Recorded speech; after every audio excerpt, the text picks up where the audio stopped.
Breaking a mile in less than 4 minutes had been an obsession among middle distance runners for years.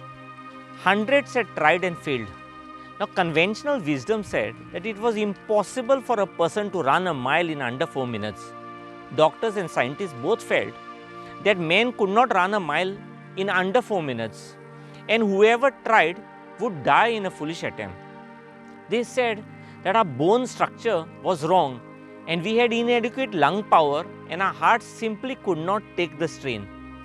Now, runners had been chasing this goal seriously since at least 1886, and like an unconquerable mountain, the closer it was approached, the more daunting it seemed. And for years, the record stood at 4 minutes and a little more than 1 second, as runners slowly began to accept that just maybe the experts had it right. Perhaps it was impossible, and perhaps the human body had reached its limits. Now, the experts believe that if ever a mile was run in less than 4 minutes, then it would only be broken in a day where there is no wind, at more than 20 degrees Celsius, on a hard, dry clay track, and probably in Scandinavia in front of a huge cheering crowd of tens of thousands of people. Now, yet on May 6th, 1954 was no such day. It was cold, the track was wet, and there were only about 3,000 people on that Iffley road. Now, Roger Bannister was a 25-year-old medical student in London who worked his usual shift at St. Mary's Hospital and took an early afternoon train to Oxford. The race went off as scheduled at 6 p.m. and Bannister, a full-time medical student, broke the record on that cold day on a wet track and with subpar training regime. Suddenly, all limits were broken. What once was deemed as impossible was now possible, and all previous beliefs that it couldn't be done were shattered. What's even amazing is that within 46 days, Bannister's main rival, John Landy, ran a 4-minute mile and broke the record with a time of 3 minutes and a little above 57 seconds. A year later, 3 runners ran the 4-minute mile in a single race. By the end of 1978, over 200 runners had broken the once impossible barrier of the 4-minute mile. And over the last half century, more than thousands of runners have conquered the barrier that once had been considered hopelessly out of reach, and now presently the current mile world record is by a person named H.O.P.E from Morocco with a time of 3 minutes and a little more than 43 seconds. Now, prior to Bannister's world record, the spotlight was on his rival John Landy, a talented Australian runner, tipped to break the 4-minute mile. Now, it so happened that in December 1952, Landy missed the mark on the big stage, running a time of 4 minutes and 2 seconds. And after the race, Landy shook hands with the Prime Minister, retreated to his locker room, and came out to speak to the reporters wearing a look of frustration on his face. He said, "Frankly, I think the 4-minute mile is beyond my capabilities." Now, despite several attempts before Roger Bannister's event, Landy was never successful. Yet, just a month after Roger's 4-minute mile, it all happened. Landy not only beat the 4-minute mile, but he also set a new world record, beating the time achieved by Roger.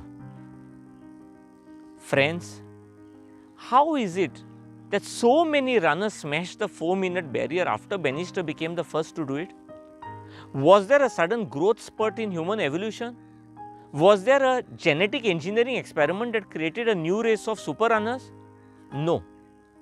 What changed was the mental model. The runners of the past had been held back by a mindset that said that they could not surpass the 4-minute mile. And when that limit was broken, the others saw that they could do something they had previously thought as impossible. Friends, even though Landy was the more talented runner, he lacked self-efficacy that Bannister had. How do people like Bannister develop high self-efficacy? They cultivate the discipline of reframing failures and obstacles as positive opportunities for growth. In short, the key difference between an individual with low versus high self-efficacy is that the latter has a growth mindset while the former has a fixed mindset. Now, like Landy, we tend to limit our goals in business, relationships, finance, health and professions within the realm of what society says is possible or impossible. But throughout history, there are a handful of people like Bannister who break the limits of what's possible and leave behind a legacy. What makes them different isn't their talent, skills or resources, but their mindset. Bannister undoubtedly had a growth mindset, while Landy and all other runners for hundreds of years suffered from what was known as a fixed mindset. Now, Carol Susan Dweck, an American psychologist and a professor of psychology at Stanford University, is known for her work on mindset. In a book titled Mindset, The New Psychology of Success, published in 2007, Carol Dweck says that it's not intelligence, talent or education that sets successful people apart. It's their mindset. According to Dweck, people either have a fixed or a growth mindset, and the one that you adopt can affect every single aspect of your life. Now, a fixed mindset is the belief that your intelligence, talents and other abilities are set in stone. You believe that you are born with a particular set of skills and that you can't change them. Now, if you have a fixed mindset, you will likely fear that you may not be smart or talented enough to achieve your goals. You may hold yourself back by engaging only in activities that you know that you will do well. If you have a growth mindset, you believe that with efforts, perseverance and with a drive, they understand that all limits are self-imposed and hard work beats talent when talent doesn't work hard. Now, secondly, people having a fixed mindset are afraid to take challenges. They easily give up and they fear that if they take a challenge and if they fail, people will make fun of them and their lack of skill will become very evident. Hence, they decide to avoid anything that is challenging. But a growth mindset, people have clear idea about their passion. Hence, they take up their challenge or take risk in order to move closer to their goal. Now, one big difference in the two mindsets is usually seen in terms of reaction to feedback. Now, a person with a fixed mindset will for sure get defensive, offended, or at least for sure feel bad. But a person with a growth mindset takes that feedback or correction positively with a smile, because they know that feedback helps a person to learn and improve, while a fixed mindset will take it very personal. Finally, the growth mindset people never get disappointed with setbacks. They treat a setback as a wake-up call and decide that from now on they will work harder and will not repeat the same mistakes again. They take that failure or setback as an experience and move on and decide not to repeat the same mistake again, and they learn from their mistakes. Now, developing a growth mindset requires one to acknowledge and embrace imperfections and understand that we all have some flaws. It also requires looking at a challenge as an opportunity by reframing one's thoughts. And finally, one must enjoy the process over the results. When we value and find joy in putting the efforts and learning, we begin to grow. Friends, your future only exists in your own mind.